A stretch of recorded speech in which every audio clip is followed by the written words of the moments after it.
Assalamualaikum warahmatullahi wabarakatuh. Salam sejahtera untuk kita semua.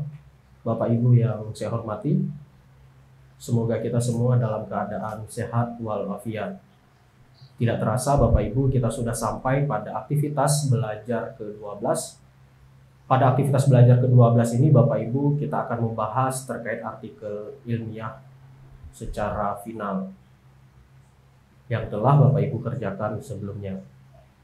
Bapak Ibu, saya mengajak agar kita semua dapat mengikuti kegiatan sinkronus.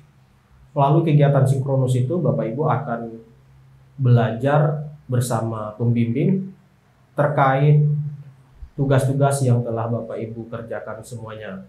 Karena melalui kegiatan sinkronus tersebut, Bapak Ibu akan memperoleh masukan, saran dari pembimbing.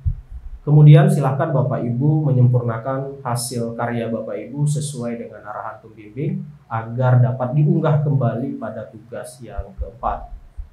Sekali lagi saya mengajak Bapak Ibu agar dapat mengikuti kelas sinkronus, dan tentunya juga Bapak Ibu silahkan mengikuti kegiatan tutorial webinar yang telah ditetapkan pada tanggal yang ada di e-learning.